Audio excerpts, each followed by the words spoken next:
Hello, everyone, and welcome to the last session of PALIMPSEST.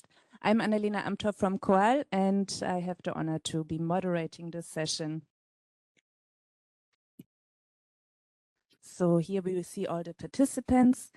And to start, to give you a context, we will hear from Laura Kasnowskaite, our PALIMPSEST project officer, on the research and innovation actions in the New European Bauhaus Initiative.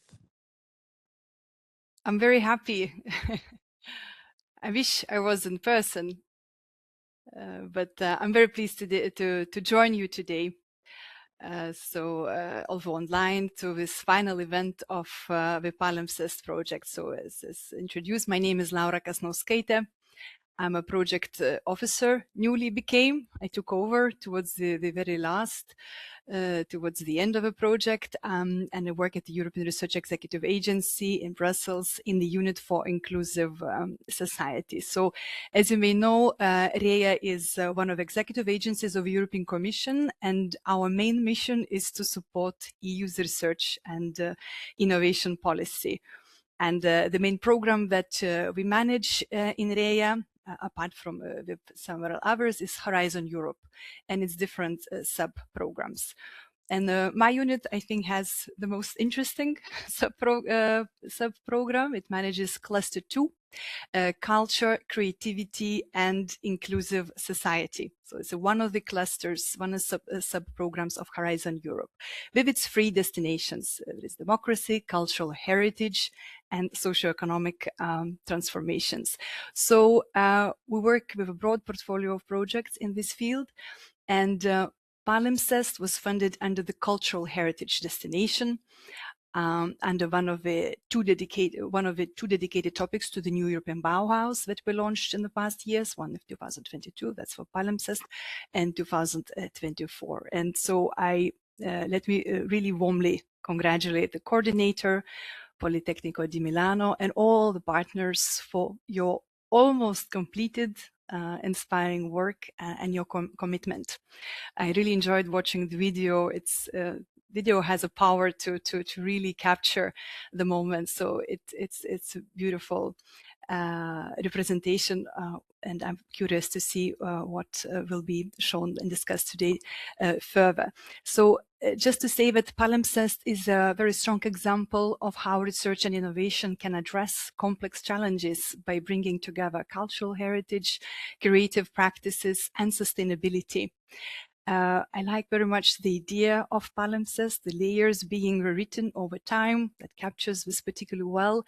It reminds us that landscapes are not fixed, but continuously shaped by human interaction. And talking about culture more broadly, we are all aware that humans would not exist without culture, without understanding who we are and where we come from. And this understanding is essential if we want to confront the major challenges of our time, and challenges that are becoming increasingly complex in today's evolving political landscape, where shared values and resilience and social cohesion need to be continuously reinforced.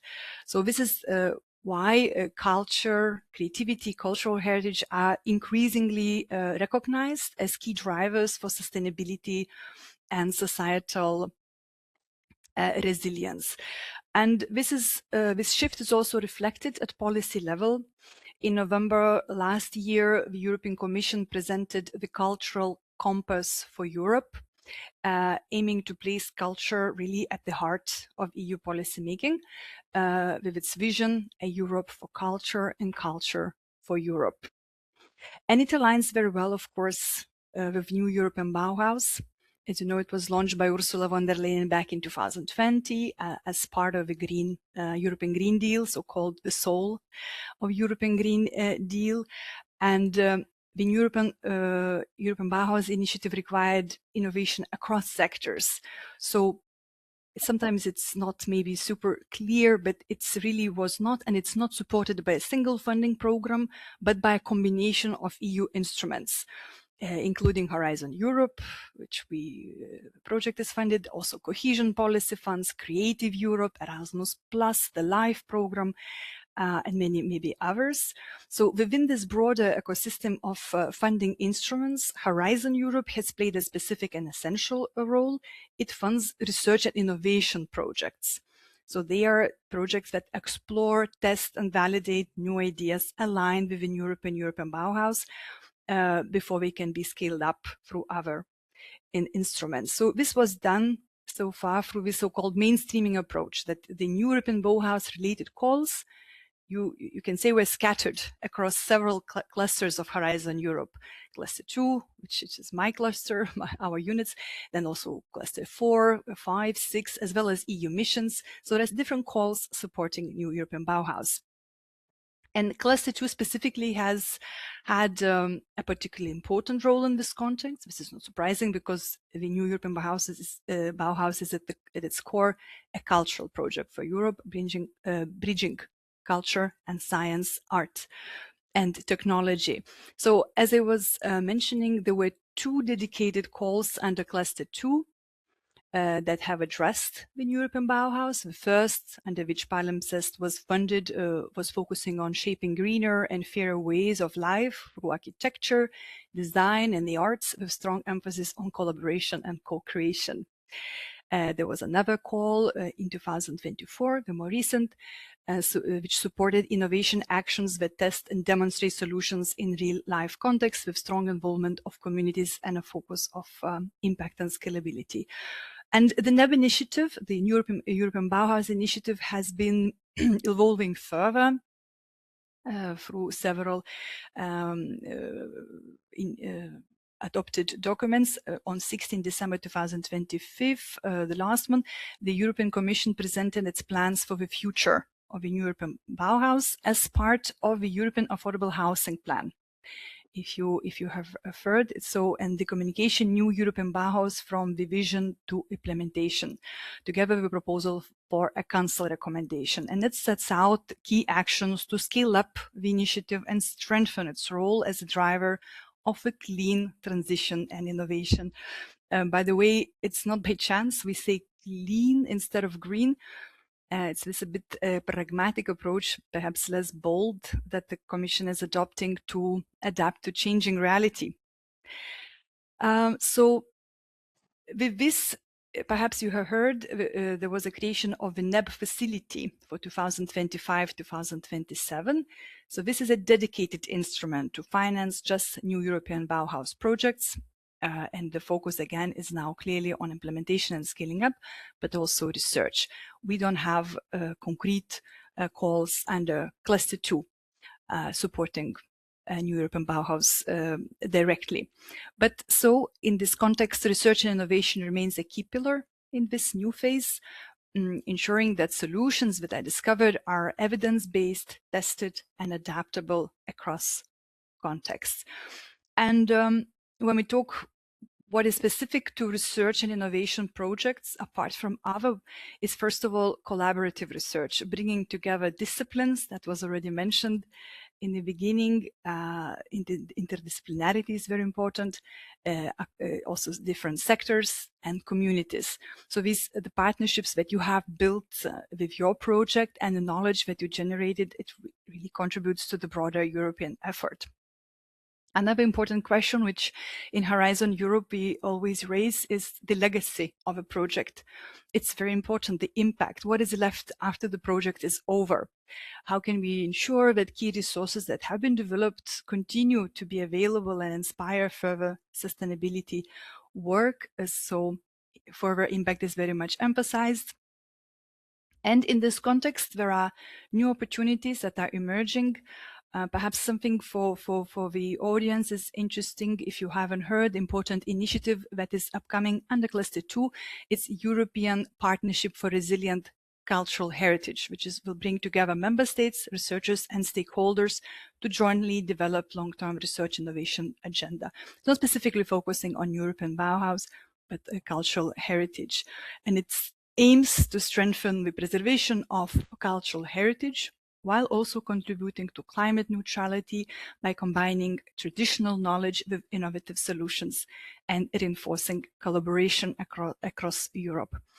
So this shows that your work connects to a broader long-term European effort where cultural heritage and creativity actively supports sustainability transitions. And European Research Executive Agency remains committed to support you in maximizing the impact of your results. We will discuss it perhaps during today and also still until the very project end, because what happens after the project ends, it's also very important to us. So thank you very much, and I wish you a successful and inspiring panel event. Thank you. Thank you very much, Laura.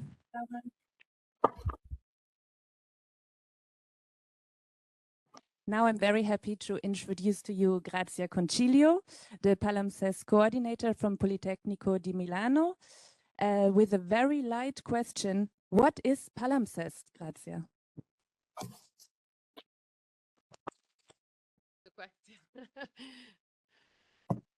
So thank you very much for being here and not for inviting me. This is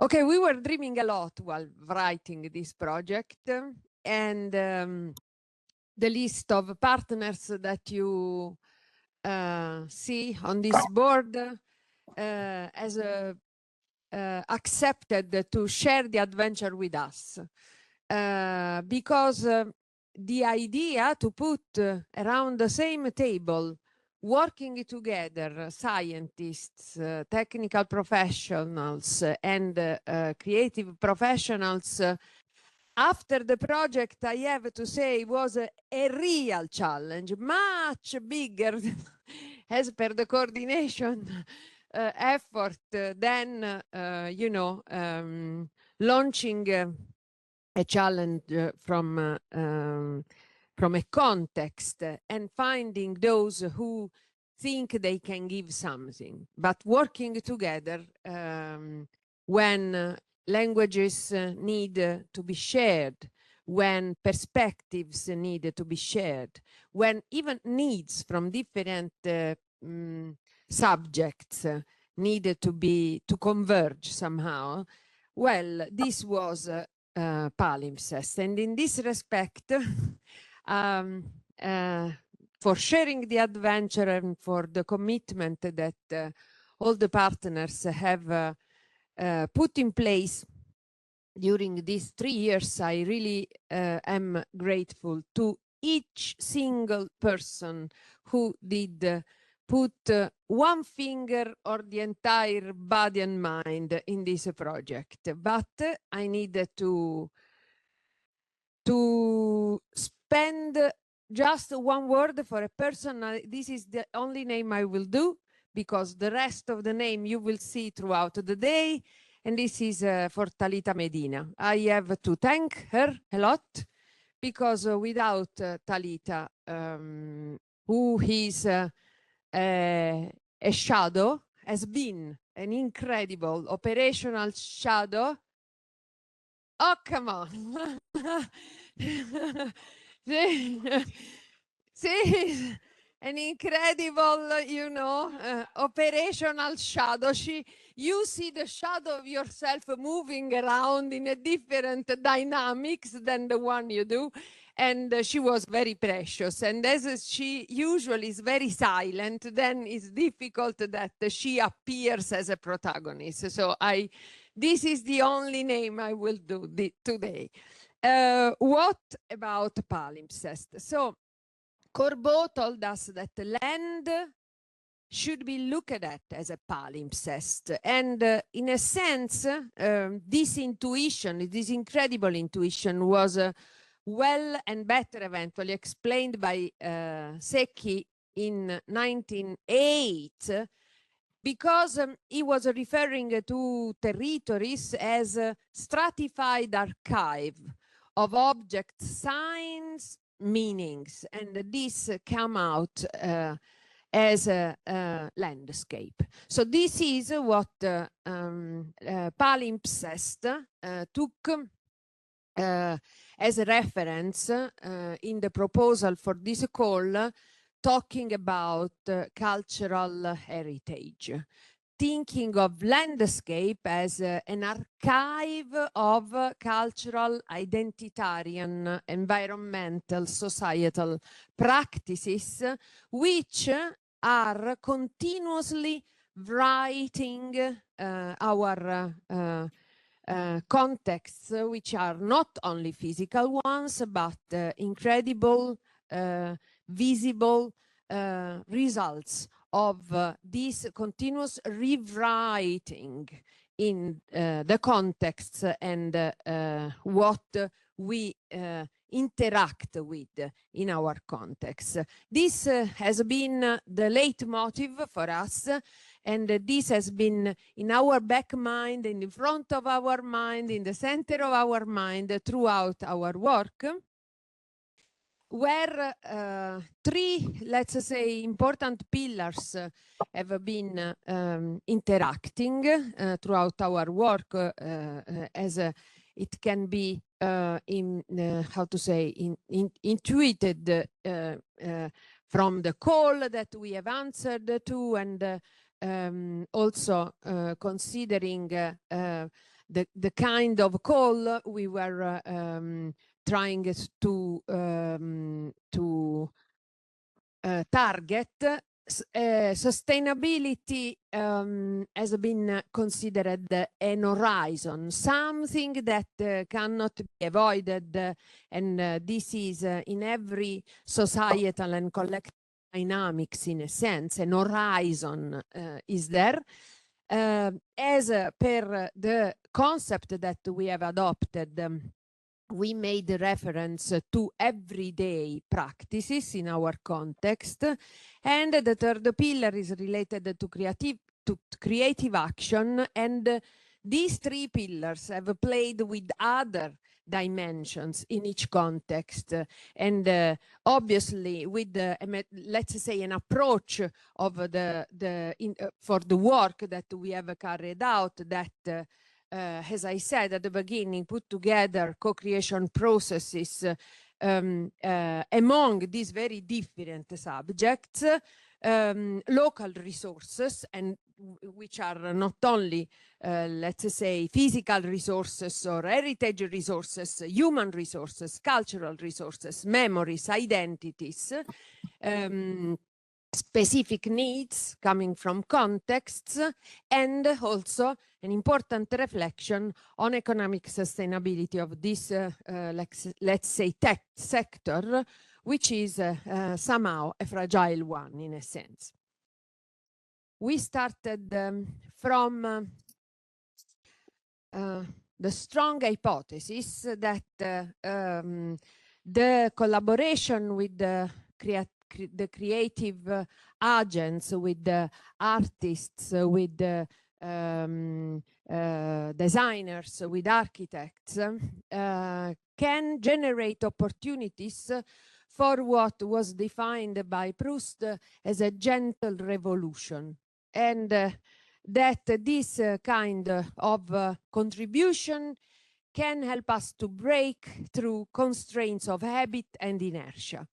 So did palimpsest achieve this soft or gentle revolution, which is a strange binomial, let's say, because when we think of revolution, we think of something disruptive, very strong, but making it gentle may be an additional adventure. So palimpsest showed that it takes time for a gentle revolution. But also proved that the trajectories of habit and inertia can be affected. So we can achieve to move something, to change these trajectories gently. And this is also why time is needed. And this can happen if cultural and creative agents are involved, happens more effectively, let's say. And eventually even more rapidly. But it was, I have to be honest, not easy to measure time in this respect. But what if palimpsest 2? This was, so what I would try there, or we would try there. I hope that many of our partners would join us in this adventure. Having time and opportunity, I think palimpsest 2 would verify whether this gentle revolution is possible through a coordinated and synergic large-scale change of several trajectories. More attempts in the same context, with the same sustainability horizon, to activate a flux of important changes. This is my role for today. Thank you very much for being here, and I give the floor to Irene. Thank you, Grazia. We will now hear from Irene Bianchi, also from Politecnico di Milano, on the culture, creativity, and care. So Irene, what would you say, which research questions shaped and guided the project throughout its development? Thank you, Annalena. So very shortly after this introduction of Grazia, I would like to illustrate a bit which were the key questions that became exploration fields in the course of the project, what we were considering as our main interrogatives. And they were basically three related to the pillars Grazia was illustrating a minute ago. The main question, that it was also the question posed by the New European Bauhaus Initiative as a whole, is what contribution, what role can artistic and creative practices and perspective bring to the just sustainability transition, to support, to accelerate just sustainability transition in territories, in landscapes that in a way are fragile, that are challenged by crisis, ecological, environmental sustainability crisis. So what is the added value of this hybrid contribution? Why we should not only address these challenges through technical, scientific, expert action, what we usually do in the policy domain, but why we should also consider this perspective in defining also the policy processes. So the key points the key learnings we had from the project relate to three dimensions. So on the one hand, through our experiments also on the field, we understood that creative practices can bring new way of imagining futures, alternative futures, beyond the way in which we are used to think also about trajectories of transformation, urban, territorial, landscape transformation. So a first role is an imaginative one that relates to the possibility to hypothesize, envision, and also to narrate alternative future for landscaping transformation. The second element we were considering is related to alliances, to collaboration geometries. And what we were discovering little by little, sometimes also with some difficulty in different ways, was that hybridizing different forms of perspective, also different forms of understanding problems, of different modes of action, can open to new geometries of collaborations that, of course, cannot substitute existing networks active in territories, but that can, in a way, also expand and test new alliances that start as ephemeral.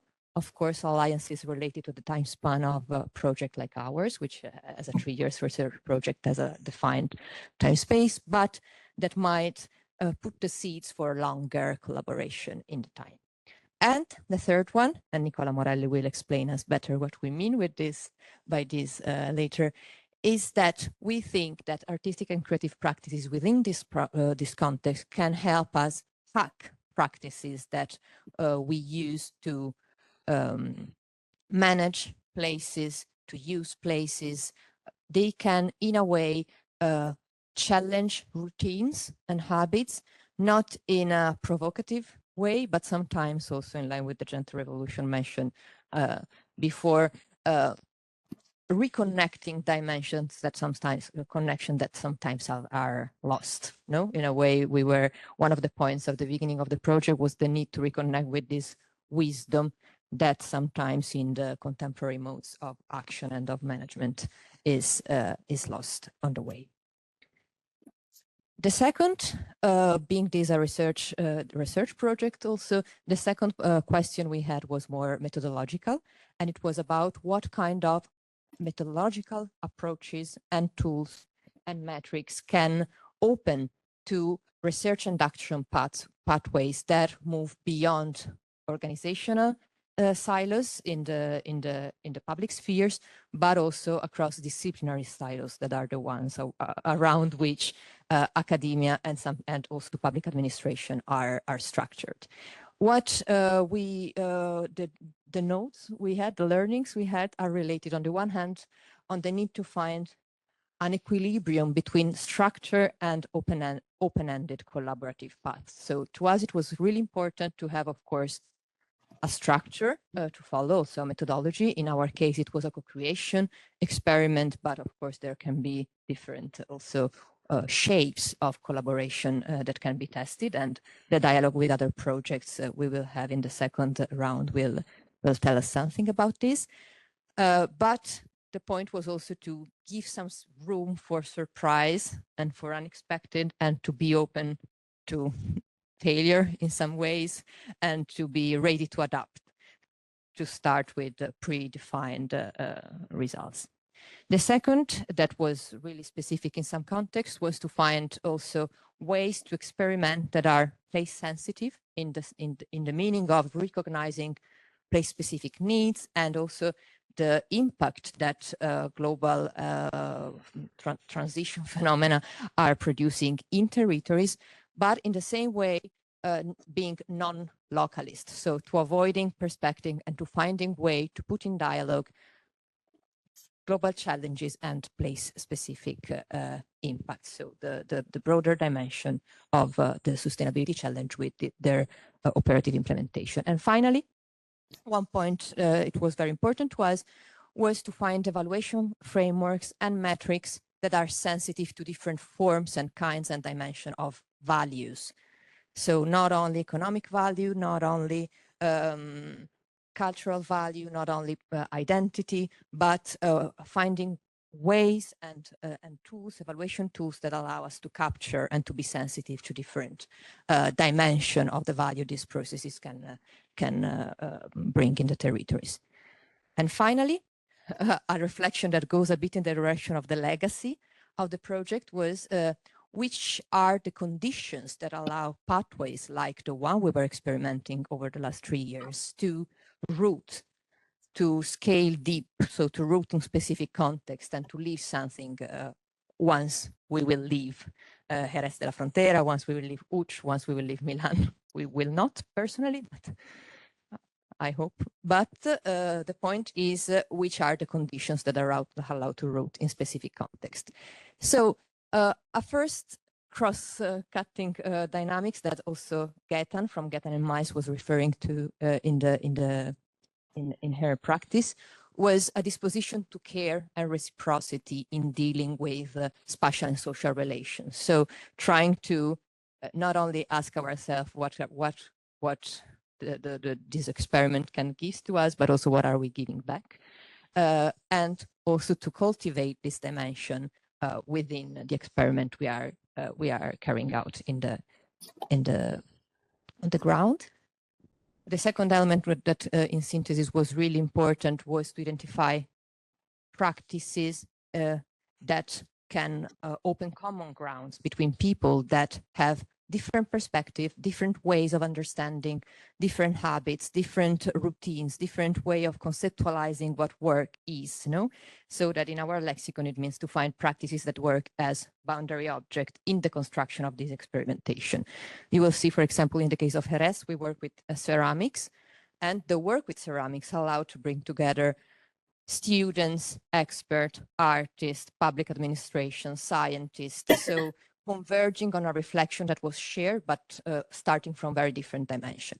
And this is really crucial as transitions are inherently conflictual, so there are tensions in it. So this idea to work around practices as spaces that allow for interaction was maybe one of the key learnings of the project. And finally, and we will discuss this also in the evaluation session, was to avoid decoupling the sustainability as an horizon, as a goal. The sustainability related, for example, to urban sustainability objectives or to the achievement of specific targets, to the sustainability of the processes through which we are trying to work in this direction. So this meant caring about the fairness of the process, asking ourselves who was involved and who was excluded, how people were perceiving the transformation we were trying to propose to them, basically. So also trying to keep in mind that this dimension needs to work together. Otherwise, we might have sustainability objectives that are not just, that are not fair, and that are not systemic, and that are not embedded in the territory. So this was just a short overview of the concept, and now you will see how we were working on that. Thank you, Irina. As Irina already touched on it, we will now talk more about the evaluation, and we will hear from Sandy Girardi from Culturalink. So Sandy, what would you say, how were the carried out activities in the pilot cities monitored and evaluated? Thank you very much, Annalena. Thank you very much, everyone. I will talk briefly and shortly about evaluation and how we carried out the evaluation process in PALIMPSEST. First of all, the key concept is that the evaluation in the PALIMPSEST evaluation approach was process-oriented. This means that we don't look just at final results, but in how the process unfolds. For this reason, we combine two different methods of evaluation, the formative and the summative.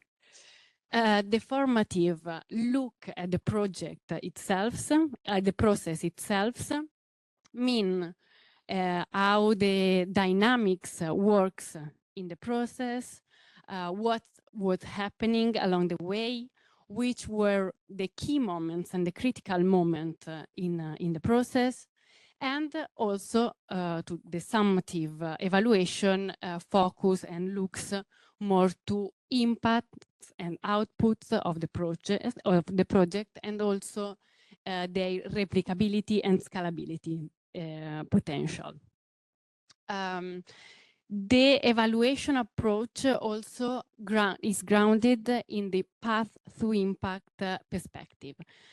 This means that we know that transformation is not linear. Transformation is a dynamic process shaped by interaction by actors, by organizations, by how the dynamics and the actor works together, how they relate together. So we need a framework to capture how value emerge during the process, not just at the end of the project. So the idea was shift the evaluation approach from measuring just outputs to understanding how value is generated along the process. To do this, we built what we call the PALIMPSEST assessment prism that is aligned with the new European Bauhaus framework. Obviously, as Irene told before, also Grazia mentioned, the value is understood as a multidimensional. So in the PALIMPSEST assess prism, we build we look at three different dimensions. the aesthetic and experiential, that includes and focus on imaginative, spiritual, and sensorial aspects. The functional and systemic dimension that relates to environmental, social, and economic elements, and the democratic and inclusive that include plural, equal, and caring some dimension. Don't scare about this. Don't be scared. Okay. Don't be scared, exactly. Well, to capture this value, we use, among other tools, the diagrammatic tool. This tool allows us to represent and understand how the dynamics, the relation, the actor that participate in the process, relational themselves, and how the value is generated. In this schema, you can see the dynamics of the co-creation process that imply different actors, different type of, let's say, relational processes. There are processes that are co-created, there are processes that are in which the actor contribute. There are different type of actors that are involved in this schema. You can see expert, creative agent, group on non-formal, institution and formal. So with this code that it seems complicated, we try to design and to capture how the value is generated in the between of how the configuration of relation occurs during the project. So this is just an example, but is to show and to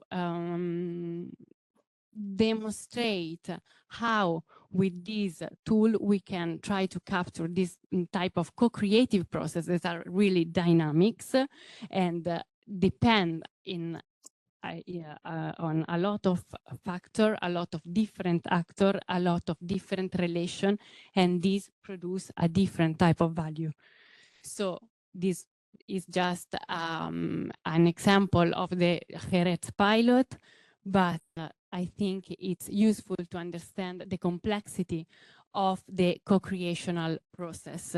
And also it gives us the idea of how can this kind of project can be mesurated, not just in, let's say, the classical way, just to see the impacts, the output, but try to understand what is happening during the process and how the process is configured in projects that are mission-oriented and involve multidisciplinary actors and different relational dynamics. Thank you. Grazie, Sandy.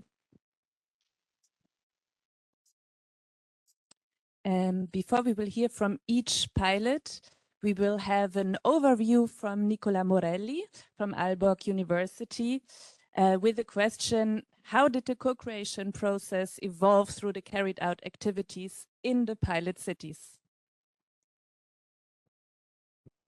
Thank you. Well, this is a short synthesis of the project if there was a heat map here, it would be very hot in this part here. We started as the definition of the challenges for each pilot, and then we had an open call to find to identify some creative agents that could connect through the creative dialogue could connect with the landscape and the challenges that we had identified.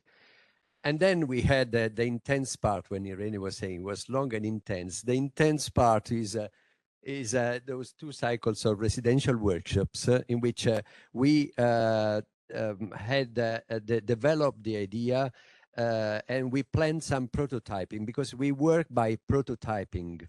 And when I say prototyping, I don't mean prototyping objects, but prototyping relations, prototyping new practices. So using, even when an object was involved, we were mentioning before, for instance, a simple object that we used, for instance, in Jerez, the object was not the prototype in se, but the prototype was the relation that this object was creating among different practices. And we tested these. The three places where we did this test are Jerez de la Frontera in Spain, Łódź in Poland, and Milan. In Jerez, we had a context with a very evolving, a continuously evolving interaction between the country landscape, wine production, culture, and the urban environment, especially concerning problems related to urban heat. In which we had problems of or challenges related to water management, which is a city. I think there are 26 rivers in which, so it's a city in which the water apparently is not there because it looks dry, but suddenly there are showers. So there was one during our residential workshop and everything goes flooded. And also in Milan, the Lambro River, one of the three main courses rivers in Milan, and that is almost unnoticed. So the challenge here was to rebuild the link between the river and the city. These are the challenges. You will see the result of our work. But what is the process that we used? We started with mapping actors, so humans, non-humans, natural elements, natural or artificial infrastructures, policies. And we did this through the filter of practice, everyday practices. And what we did by prototyping was to create links between different practices that otherwise would have been disconnected from each other. This is you see here this graphic on the top right. It shows how many different practices we and each actors, each stakeholder there has a number of practices related to, and we created those relations, and we tried to understand what are the tensions also that emerge, and also the opportunities that emerge when prototyping new practices. Okay, that's it.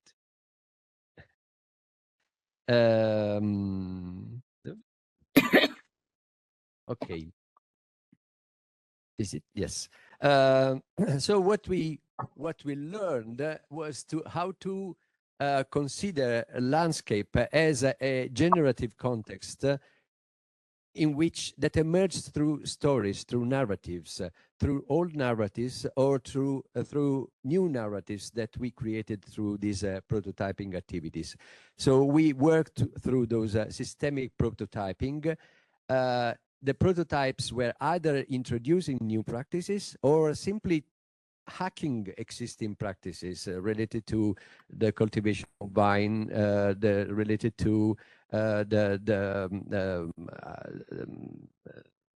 events that are happening, or related to the way we interact with or cool down the streets.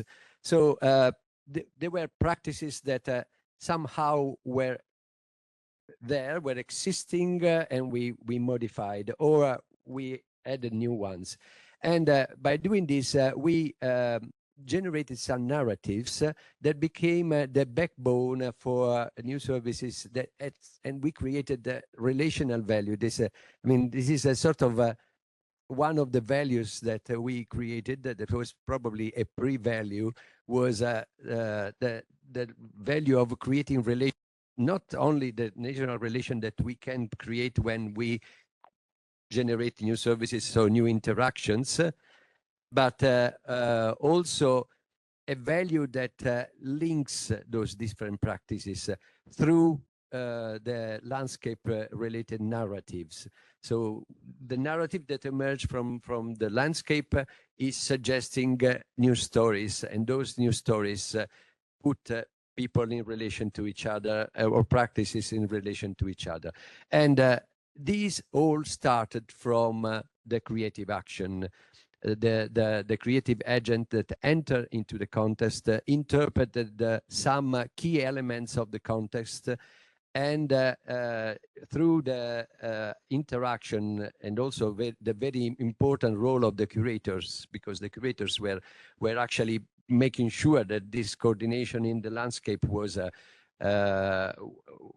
effective, and you will see also in the examples, through the role of the curator, we also we managed to have those ecosystems that are now and hopefully will remain. It's what the palimpsests will live in the territory.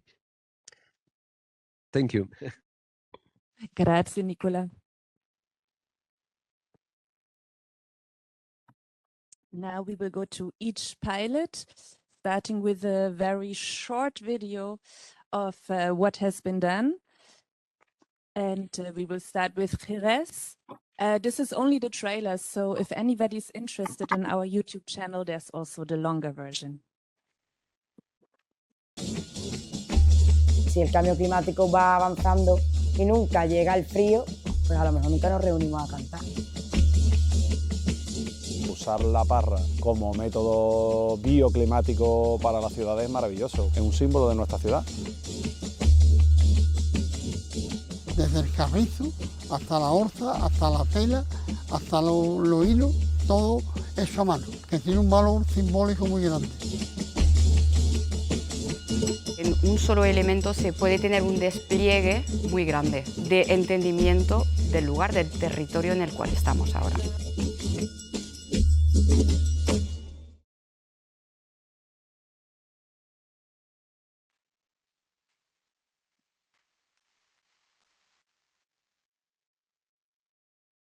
And now I'm happy to welcome Fran Pazos online from Nomad Garden and the pilot city Jerez, with a question that we will ask all the pilots: what legacy remains and what future scenarios can unfold from it?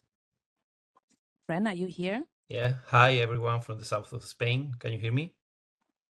Perfectly. Okay, perfect. Well, talking about the legacy, there is an obvious, let's say, obvious legacy. There is, we have already streets shade with vine arbors. We have more than 100 ceramic pieces that have been produced during the project that can now be reused as tambombas, as instruments, but also as plant protections. But overall, we have tried to create a multi-actor network with neighbors, artisans, the School of Arts, the municipality, that has a shared goal of using these vine arbors or this Mediterranean plant as a natural cultural based solutions that is rooted in the bioregion of Jerez. And somehow SONE has recognized and amplified and enhanced what was already present, but sometimes it was disconnected, even unknown or weak, to create new, let's say, new trends or new practices or enhanced practices. Next slide, please. At the same time, it is also very important because we have also validated the practices that were already being done in Jerez with scientific evidence. We are giving these local custodians of the territory a technical backing for policy support, for funding, for new funding, and of course for the scale implementation of this kind of practices. And somehow arts and culture, let's say ceramics, the music, the lyrics, the traditions that are happening in Jerez are not only decorative. It's they are truly operational levers for the project. Next slide. And also a very important thing is that we have SONE, Palimpsest, has acted as an amplifier for these greening strategies. We were trying to turn this grassroots stewardship into a recognized urban strategy where the different events, the zambombas, the creative workshops, the co-creation workshops, were able to mobilize hundreds of citizens and local CCIs in a different gradient of co-responsibility that goes from the appreciation to the active care, and in a way to activating a positive response in people and also in lawmakers. Actually, the involucration of the municipality is very important because they are somehow in charge of this kind of processes. And talking about the scenarios, we are foreseeing mostly three main scenarios, plausible actual future scenarios. One is the consolidation in Jerez. This is a short-term scenario with an already promised network of more than 20 streets shadowed with these vine arbors that need protocols and need to establish a volunteer program for the planting and the care. We have a, let's say, medium-term scenario related with the creative economic scaling, where the local CCIs should be able to develop services and products, I mean, ceramics, the trellis kits, training, consultancy, to create a kind of circular economy around the biomass. That is one of the materials we've worked with related with the pruning of the vines, with the ashes of the burning, this pruning, with the glazes for decoration of the ceramics, the protection devices, the instruments, and all this universe of different practices and materials. And a third one that it can be in a medium or even a long term, that is the replication and the knowledge transfer to other places. SONE, let's say SONE methodology or the practices we've been practicing in Jerez can be easily adapted to other Mediterranean cities, for example, changing the plants or other things. Somehow the legacy of SONE has to be supported by this hybrid governance, where the municipality is paired with the civic society, with the CCIs, and enhanced with cultural rituals to keep the communities engaged. It is also related with the sense of belonging, and a rooted productive cycle with this bioregional approach. So the main challenge for the legacy of SONE is to develop a proper policy to enhance these trainings and the sustained community stewardship while strengthening the local identity and the living heritage as a resilient structure for the whole system. And that's it, and thank you very much. Thank you, Fran.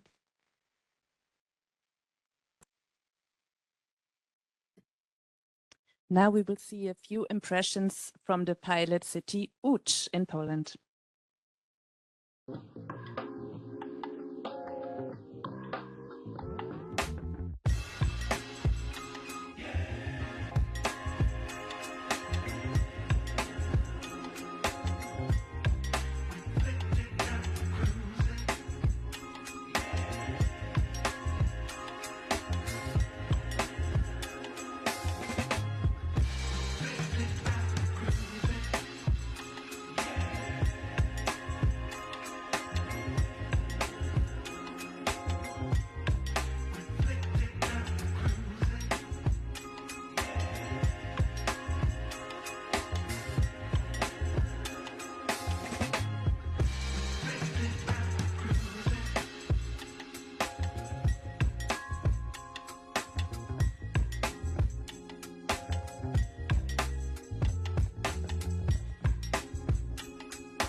And now we will hear from Michał Piernikowski from Łódź Design Festival, again with a focus on the legacy and the future scenarios.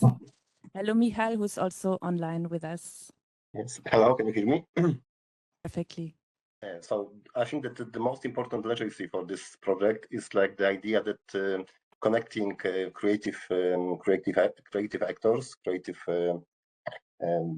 people from the creative communities like designers and artists can have not only like that they can change real that they can change city for real, not only raise awareness, but can bring some solutions that can be used and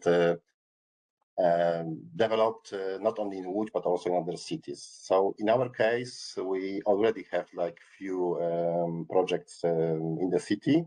If you can please show the next slide. So the first one is the rainflowers, developed by Magdalena Stecka.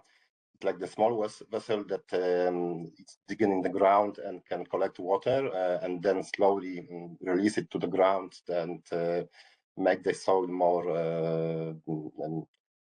resistant to drought seasons, and also can filtrate water. So this is the idea that small communities can use those kind of projects to change their surroundings. It's something that can be used in schools, in some shared gardens, but also but also we already know that there are even some developers interested in those kinds of projects. They wanted to organize workshops because the whole idea was that they can be made by citizens. It's easy to produce them and to use them in the surroundings. The second part of our projects is called Łódź. It's like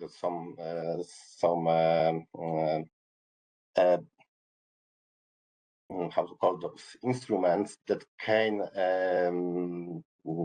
collect water during their heavy rainfalls and then slowly release it during the drought seasons. And they also can filtrate the water, and they are also easy to use. Not easy to use and easy to produce by local communities. And next slide, please. The very important part of our project was also connecting different kinds of activists, so artists, community, but also researchers. So the whole project was also tested. It was tested by University of Łódź. So we know that it's working. We publish also a report from those researchers. So the whole idea was also to check how different kinds of people who want to change the surroundings in the city can cooperate together. And the really important part for us was also to have tested results. And next slide, please. The last outcome of the projects, there are 2 toolkits. So you can visit our website and download those toolkits. And then in those toolkits, step by step, the whole process is explained. The first toolkit is called Łódź, and second toolkit is called Rainflowers. Both of them are explaining everything very simple. And yeah, it's this was our main goal, to share the knowledge with not only local community, but also to create something that can be used in other cities. And again, I think we can already see the legacy of this project because we have a huge interest. We know that, let's say, Magda Stecka, the ceramic artist who designed the rainflowers, she was not only invited to different exhibitions dedicated to solutions that can change, that can fight the climate change, but also is invited to workshops by developers, and the Łódź projects, they are already in several locations all over Poland. They are implemented usually by local communities or some institutions like schools. So it's something that's very important for us. And I think the whole process was inspiring for Łódź because we know that let's say University of Łódź is already organizing residency for artists, also to try to connect this kind of creativity with the hard, let's say, researches. So yeah, this is a very short presentation. Thank you very much. Thank you very much, Michal.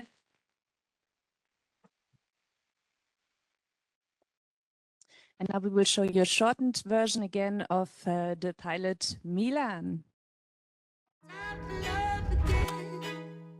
Abbiamo scelto Gaetan e Miles, sono irlandesi di origini, ci hanno proposto questa idea di fare una cosa impossibile per questo fiume che in qualche modo possa cuotere le persone. Alla fine di quel tubo bianco c'è una bottiglia che è riempita di acqua minerale del Lambro. Qual è la cosa impossibile? Bere l'acqua del Lambro. Tutto quello che vedete là sono oggetti raccolti o sulle sponde del fiume o nell'acqua.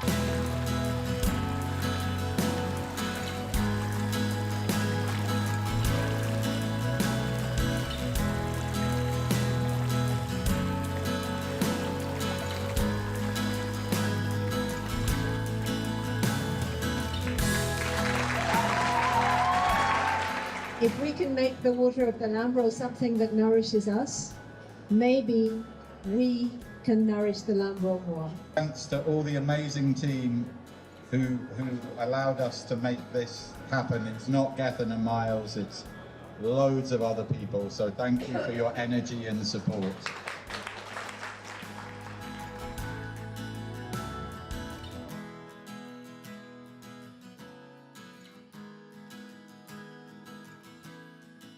And now we will hear from Daniela Mazzotti, who is here, of course, as we're in Milan, and talking a little bit about the Milan pilot and also the legacy here.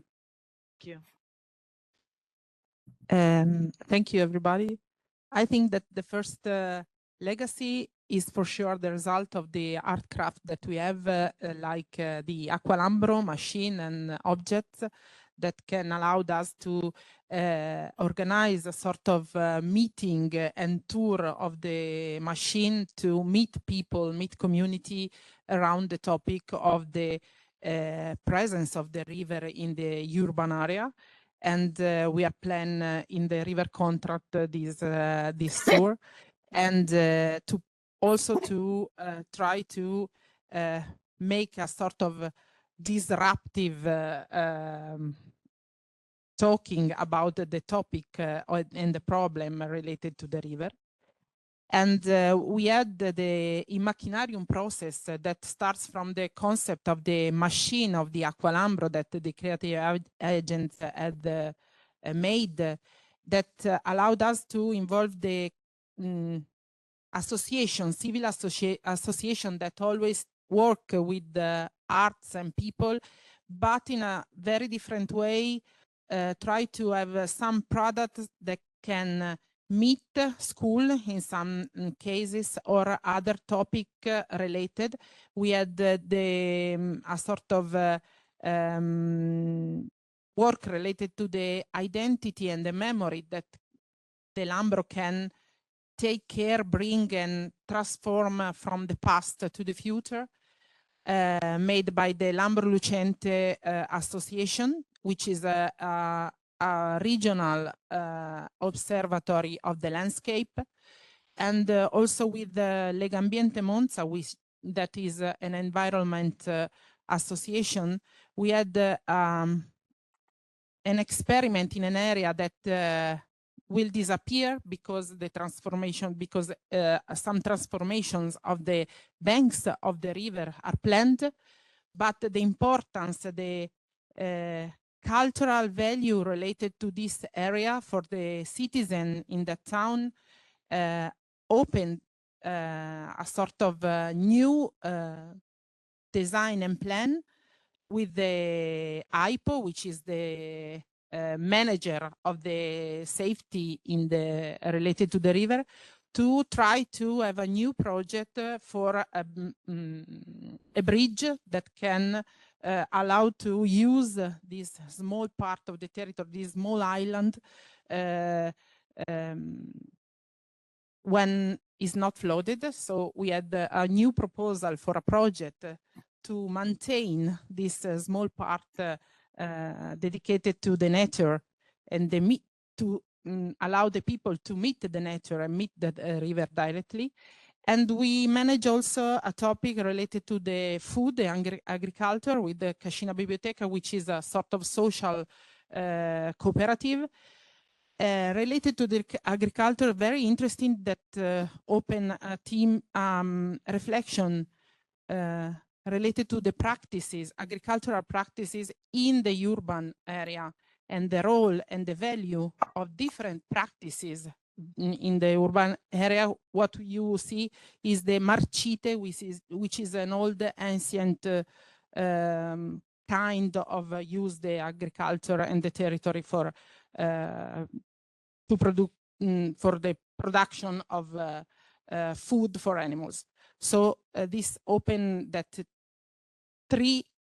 different level to also to see the practices related to the river.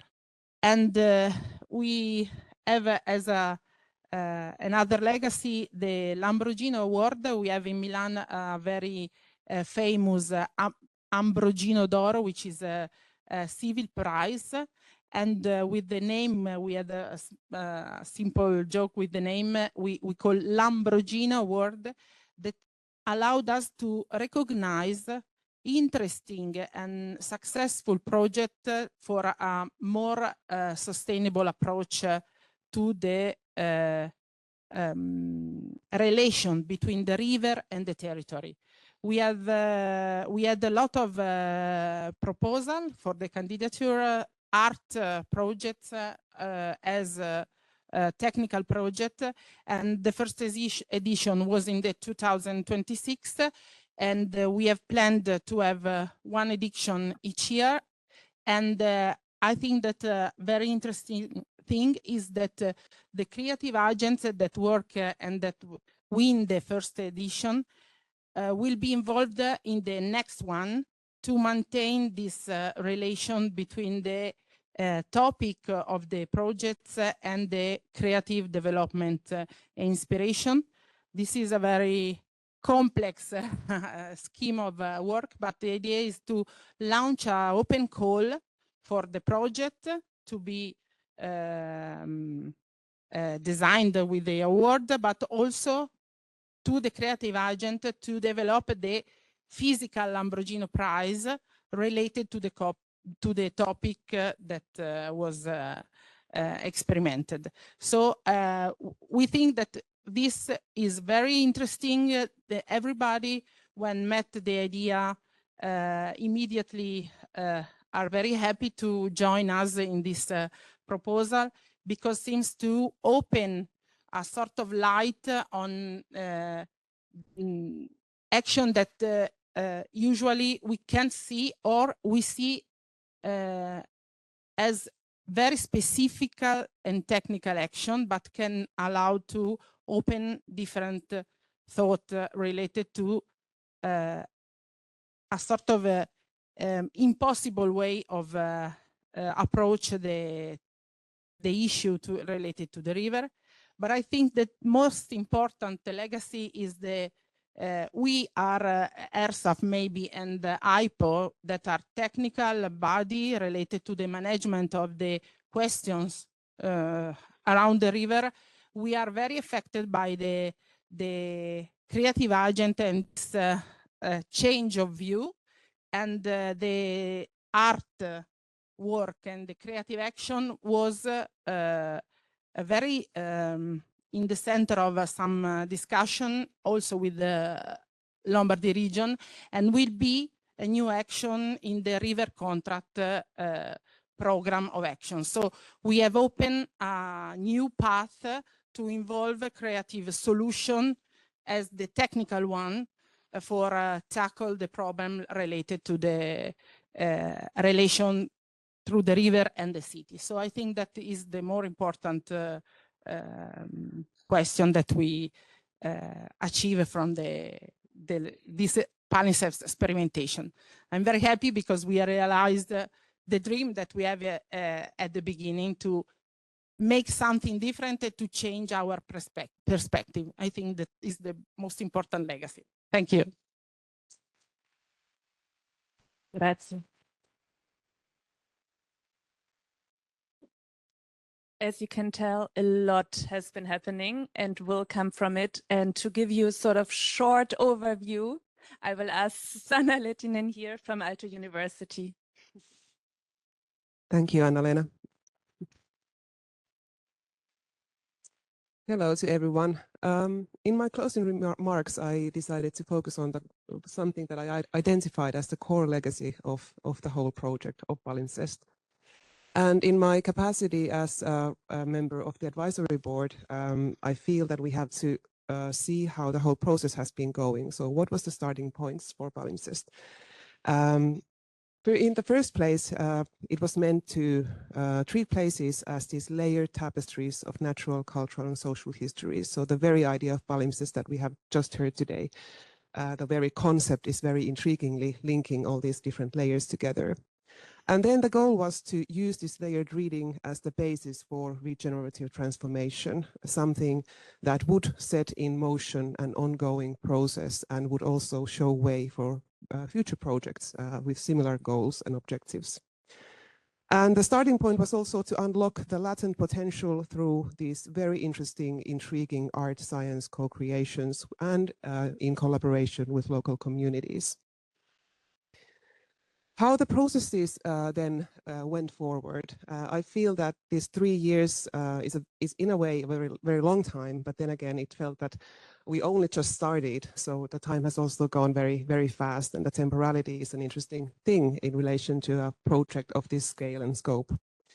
So first, starting from building these local coalitions and setting goals, the project proceeded to reading these different place layers, really getting to know the place and the meanings and the histories and all different kinds of interests that people within these areas have a very genuine interest in.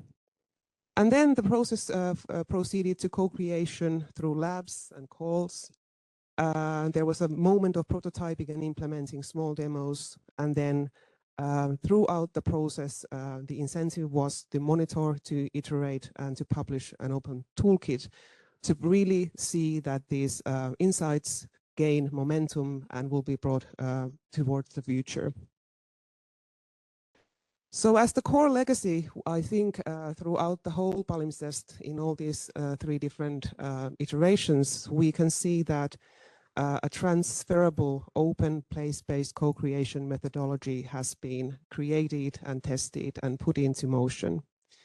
The legacy of blending art, design, science, and community engagement in this ingenious way has really proven its success, and I think will go forward and will be again modified by future participants and actants in these kinds of processes. But the legacy of PALIMPSEST was created and used here to guide regenerative transformations that are so urgently needed in our contemporary societies. And the PALIMPSEST approach, as we have seen today, has been verified in pilot sites and through nature culture-based installations and local labs in very interesting and successful ways. After sending in these slides, I really still, my mind kept thinking about the legacy, and I kind of started identifying 3 key aspects, 3 key resources throughout the process. First of all, I would say imagination. I'm not saying art or creativity as such, but imagination, because it's something that is shared by all the participants in their own capacity. So something that really brings people together. And the second one is the temporal dimension. So how to deal with time, how to deal with processes as described by Grazia today, take time, and we have only a certain amount of time in our hands, how to use that in the best possible way, and how to let also things unfold by themselves. So not everything has or can be controlled, as we have seen.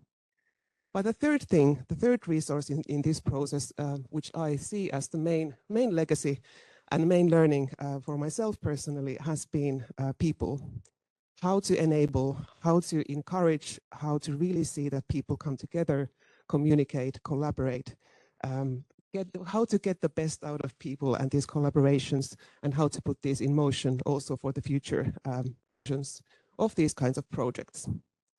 I will also talk about the place value when we go into the book publication part. I think that is a very interesting aspect of PALIMPSEST, but this for now I recognize as the core legacy of PALIMPSEST. Thank you. Thank you, Sana. I am sure you all want to know much more now about PALIMPSEST and all the pilots, everything that was carried out. So I'm very happy to introduce to you the previously referred to shadow, as Grazia said, a sort of force behind the scenes to present this. Talita, yes, I'm talking about you.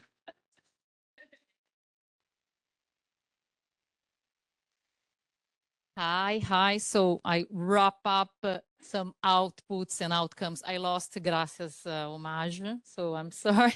I was out discussing with the guy with the elevator. And so, exactly, I was back working.